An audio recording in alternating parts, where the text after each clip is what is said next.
यिर्मया अध्याय 22। परमेश्वर म्हणतो, यहूदाच्या राजाच्या घरी खाली जा आणि तेथे हे वचन बोल.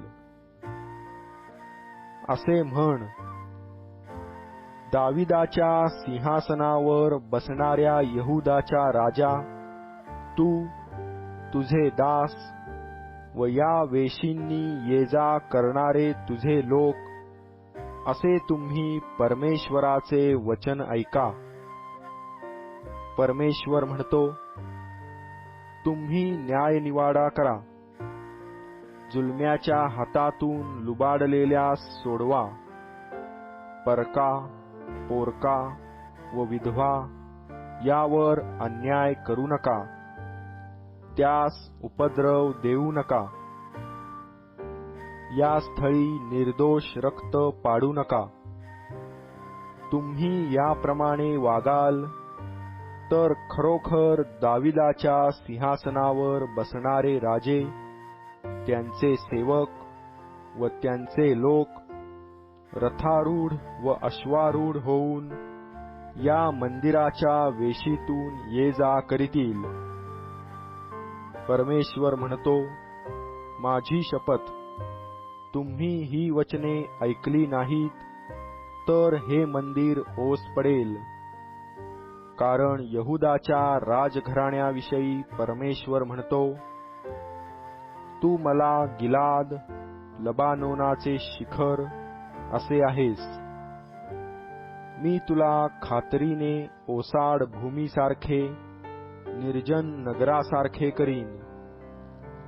मी तुझविरुद्ध विध्वंसक त्याच्या शस्त्रांनिशी सिद्ध करीन. ते तुझे निवडक गंधसरू तोडून अग्नीत टाकीतील. बहुत राष्ट्रातील लोक या नगराजवळून जातील. ते एकमेकास म्हणतील की, परमेश्वराने या मोठ्या नगराचे असे का केले? तेव्हा ते उत्तर देतील की, त्यांनी आपला देव परमेश्वर याचा करार मोडिला व अन्य देवास भजून त्यांची सेवा केली. म्हणून मृतांसाठी रडू नका, त्याकरिता शोक करू नका, तर देशांतर करणाऱ्यासाठी आक्रोश करा, कारण तो परत येणार नाही.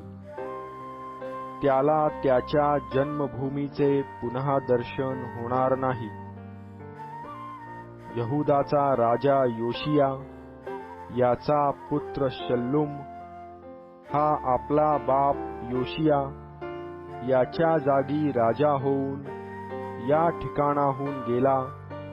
त्याच विषयी परमेश्वर म्हणतो, तो येथे कधी परत येणार नाही, तर जेथे त्याला बंदिवान करून नेले आहे तेथेच तो मरेल. या देशाचे दर्शन त्याला पुन्हा होणार नाही. जो आपले घर अधर्माने बांधितो, आपल्या माड्या अन्यायाने उभारितो, आपल्या शेजाऱ्याकडून फुकट सेवा करून घेतो, त्याला वेतन देत नाही, तो हाय हाय करणार. तो म्हणतो, मी आपल्यासाठी विस्तीर्ण घर व लांब रुंद माड्या बांधीन. तो त्याला बहुत खिडक्या पाडितो. त्याने घरास गंधसरूची तख्तपोशी केली आहे, हिंगुळाचा रंग दिला आहे. तू गंधसरूची शेखी मिरवितोस म्हणून तू राजा ठरशील काय?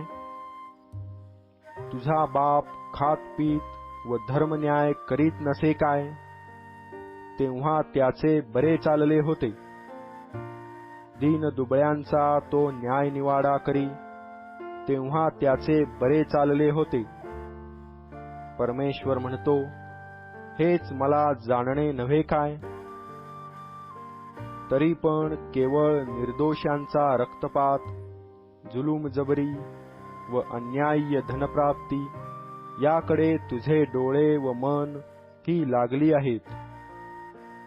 ह्याकरिता यहुदाचा राजा योशिया याचा पुत्र यहोयाकीम याच्याविषयी परमेश्वर म्हणतो, आहारे माझ्या भावा, आहागे माझ्या बहिणी, असे म्हणून कोणी त्याचविषयी विलाप करणार नाहीत.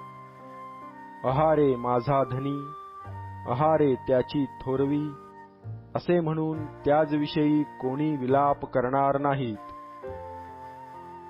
गाढवाच्या मूठमातीसारखी त्याची मूठमाती होईल.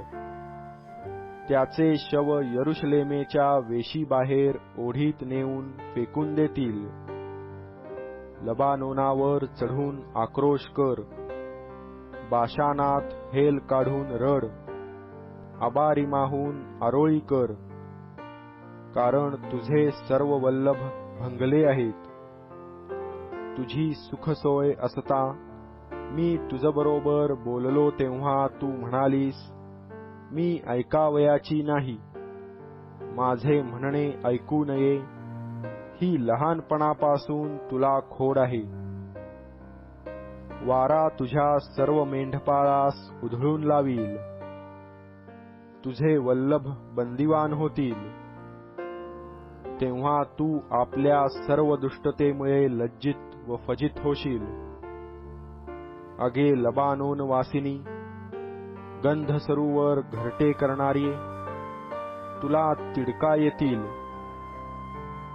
प्रसूत होणाऱ्या स्त्रीप्रमाणे तू वेणा देशील, तेव्हा तू कशी धापा टाकशील.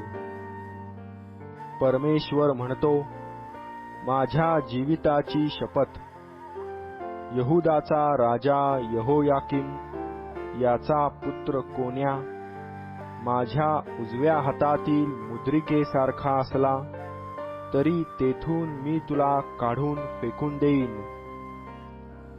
तुझा जीव घेण्यास टपणाऱ्यांच्या हाती, तुला ज्यांची भीती आहे त्यांच्या हाती, बाबेलचा राजा नबुखद्रेसर याच्या हाती, खासद्यांच्या हाती मी तुला देईन. मी तुला व तुझ्या जन्म देणाऱ्या आईला तुमची जन्मभूमी नव्हे अशा देशात फेकून देईन. तेथे तुम्ही मराल.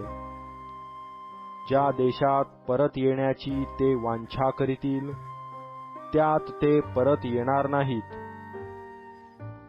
हा कोन्या तुच्छ फुटक्या पात्रासारखा माणूस आहे काय? तो नापसंत पात्र आहे काय?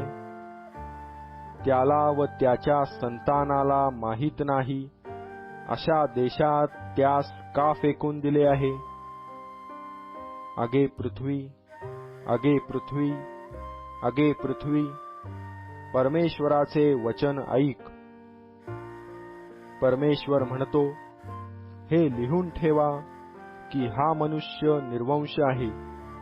हा मनुष्य आपल्या सर्व हयातीत उत्कर्ष पावावयाचा नाही, कारण दाविदाच्या सिंहासनावर बसून यहुदावर राज्य करण्याचे यश त्याच्या वंशातील कोणाला कधी मिळणार नाही.